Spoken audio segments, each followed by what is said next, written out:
وزير تموين النظام يستفز السوريين بتصريح بعد رفع أسعار البنزين. سوريون يفاجؤون بخبر سار من إدارة الهجرة التركية. صفقة ممكنة في سوريا، هل يفعلها بايدن؟ قيادي كبير مع بشار الأسد يسقط وبطريقة جديدة. خلية سرية أمريكية تتسبب بأخطاء فادحة بحق المدنيين في سوريا. السلام عليكم متابعينا. سؤال نشرتنا: هل تتوقع صفقة كبيرة بين بشار الأسد وبايدن؟ لا تنسوا الاشتراك في القناة وتفعيل زر الجرس. والآن إلى تفاصيل النشرة. زاد وزير التجارة الداخلية لدى نظام أسد عمرو سالم الطين بلة بعد محاولته تبرير قرار حكومة أسد الأخير رفع أسعار البنزين. وخلال حديث لموقع المشهد أونلاين الموالي، قال سالم إن قرار رفع سعر البنزين المدعوم الذي صدر مساء السبت سيؤثر حتما على أجور التكاسي، ولكنه في ذات الوقت لن يؤثر على المواطنين ذوي الدخل المحدود، كون الغالبية منهم لا يستقلون تكاسي. وتابع سلسلة تبريراته الغريبة قائلا: هذا القرار يتعلق بالمواطنين ذوي الطبقة المتوسطة وما فوق، أي من يمتلكون سيارة وبإمكانهم ركوب تاكسي، ونحن نأخذ بعين الاعتبار المواطنين الأكثر حاجة، ولن يكن هناك أي تأثير على أسعار موادهم الغذائية التي تنقل بسيارات تعمل على المازوت حسب فهمه للاقتصاد. ومهد لرفع سعره وادعى أنه على الرغم من رفع سعر البنزين فإنه لا يزال أقل من نصف التكلفة التي تدفعها وزارة النفط، وبالتالي فإن الوزارة تعد خاسرة بنسبة 50% من التكلفة. وأمام تلك التصريحات الصادمة لم يكن أمام موالي النظام سوى السخرية من وزير أسد وحكومته دون الاقتراب من بشار الأسد المسؤول الأول عن القرارات الصادرة عن الوزراء الذين لا يستطيعون تحريك ساكن دون أوامر من القصر. وكتب مدير المجمع العلوي السوري أحمد ديب أحمد: كنت أستطيع أن أركب تاكسي مرتين في الشهر، أما اليوم فبفضل جهود الوزير الإمريكوسي الذي يعمل على تقسيم الشعب إلى طبقتين، تم سحق طبقة دكاترة الجامعة من الطبقة تحت الوسطى إلى الطبقة ذات الدخل المحدود. وأضاف: لن أستطيع ركوب تاكسي بعد اليوم لو كانت الدنيا تمطر وتثلج وترعد وتبرق، ولا داعي للدوام في الأيام العصيبة. شكرا أيها الوزير لجهودك الهدامة في جعل المواطن مسحوقا. الصحفي الموالي عدنان عبد الحميد في التساؤل عن المصلحة العامة التي وردت بالقرار، مضيفا أن كل تصريح لوزير التجارة الداخلية وحماية المستهلك تتبعه كارثة. وأضاف: سمعنا قبل أيام عن تشكيل لجنة من مجلس الوزراء لتهيئة الشعب للقرارات الجديدة، وما زالت القرارات تصدر ليلا وقبل ساعة من تنفيذ القرار، مشيرا إلى أن ارتفاع البنزين سيؤثر بشكل كبير جدا على حركة الموظفين والتزامهم بالدوام، وسيزيد معاناتهم ونسبة الغياب وانخفاض ساعات الإنتاج. شهدت بعض ملفات اللاجئين السوريين المتعلقة بالجنسية التركية الاستثنائية والتي تم إبلاغ أصحابها في وقت سابق بإزالتها تطورا جديدا تمثل بوصول رسائل أو ورود اتصال من دائرة الهجرة لبعض الأشخاص تفيد بإعادة ملفه إلى ما كان عليه قبل الإزالة.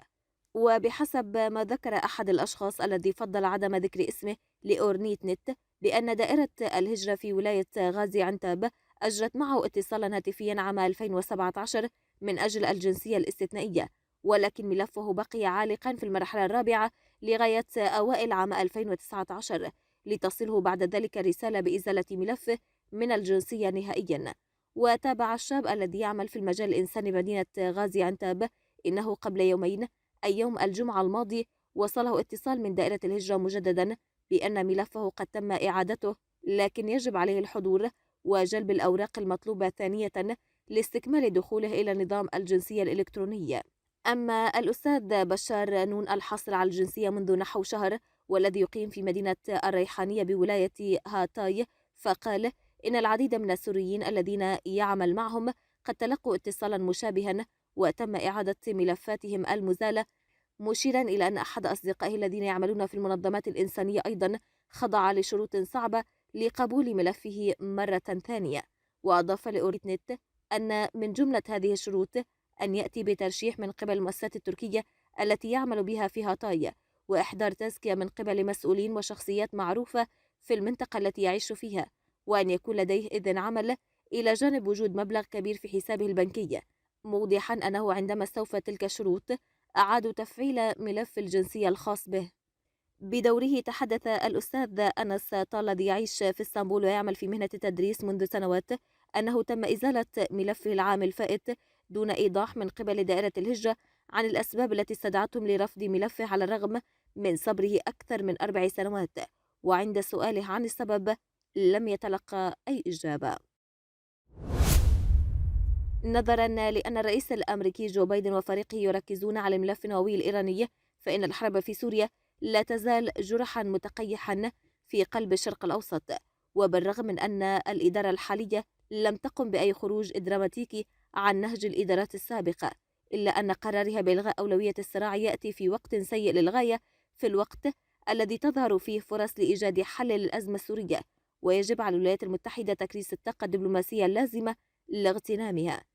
إن مفاتيح النجاح بعد سنوات من الفشل لا تشمل فقط المشاركة عالية المستوى، ولكن التقييم الواقعي لما يمكن تحقيقه في أي صفقة.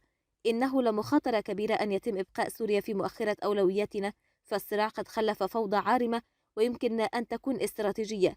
فانتصار نظام بشار الأسد سيرسل رسالة إلى الحكام المستبدين في جميع أنحاء العالم بأن القتل الجماعي هو تكتيك قابل للتطبيق للاحتفاظ بالسلطة، ويشير إلى الصعود الإقليمي لعناصر التمكين الروسية والإيرانية للأسد. ولقد ولدت هذه الحرب أيضا تهديدات جيوسياسية من صعود تنظيم الدولة الإسلامية المعروف أيضا باسم داعش إلى نشر الصواريخ الإيرانية الدقيقة التي تستهدف إسرائيل، إلى التدفقات الهائلة للاجئين التي تهدد بزعزعة استقرار الدول المجاورة وأوروبا. نعت صفحات موالية ضابطا في مخابرات الأسد قتل على يد مجهولين في ريف حمص بعد أن تعرض لعملية تعذيب وتقطيع للأوصال. وأكدت مصادر متطابقة أن ضابطا برتبة مقدم يدعى حسن عاصف بيك لقي مصرعه بعد يومين من اختطافه، ووجدت جثته مقطعة ل4 أجزاء ومرمية قرب الباب القبلي في مدينة تدمر شرقي حمص. وأضافت المصادر أن الضابط قتل بتلك الطريقة بعد أن عثر خاطفوه على صور ومقاطع مصورة بهاتفه المحمول توثق قيامه بتعذيب وقتل معتقلين من بينهم نساء. وأوضحت المصادر أن الخاطفين قطعوا جسده ل4 أوصال وقاموا بعدها برمي الجثة قرب مدينة تدمر التي تسيطر عليها ميليشيات الأسد وإيران. وينحدر الضابط المذكور مدينة جبلة بريف اللاذقية، والتي تعتبر أحد الخزانات البشرية الرئيسية لميليشيات النظام. وتتكبد قوات النظام بشكل شبه يومي خسائر بشرية كبيرة من ضباط وأفراد في مناطق متفرقة من سوريا، ولا سيما إدلب والبادية السورية، والذين كان آخرهم الملازم إبراهيم علي معلة من قرية العالية بريف اللاذقية، حيث قتل قبل ساعات بريف إدلب.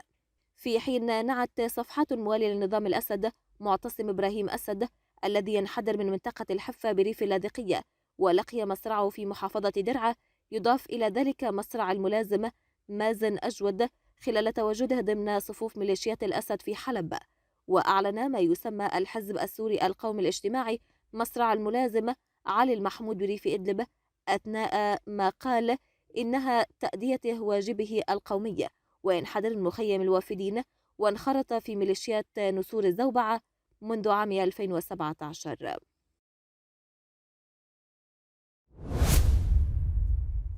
كشفت صحيفة نيويورك تايمز عن تسبب خلية سرية تابعة لوزارة الدفاع الأمريكية بارتكاب أخطاء فادحة بحق المدنيين في سوريا خلال الحملة العسكرية ضد تنظيم الدولة. وجاء في التحقيق التي نشرته الصحيفة أن الخلية المقصودة بالمسؤولية عن الهجمات هي الوحدة تالون إنيلفو، عملت في سوريا بين عامي 2014 و 2019، وكانت وظيفتها تحديد الأهداف لسلاح الجو. وأضافت أن الخلية المكونة من قرابة 20 شخص استخدمت أشخاصا غير مبالين بحياة المدنيين، وتسببت إحداثياتهم بأخطاء كثيرة ارتكبت في سوريا، من بينها استهداف مزارعين وأطفال ومدنيين فارين من القصف. وأوضحت الصحيفة أن الخلية عملت من غرف مجهولة تحتوي على الكثير من الشاشات الصغيرة المسطحة، ولعبت دورا رئيسيا برمي ما يقرب من 112 ألف قنبلة متنوعة وصاروخ من المفترض أنه تم إطلاقها ضد مواقع داعش، إلا أنها أصابت أهدافا مدنية.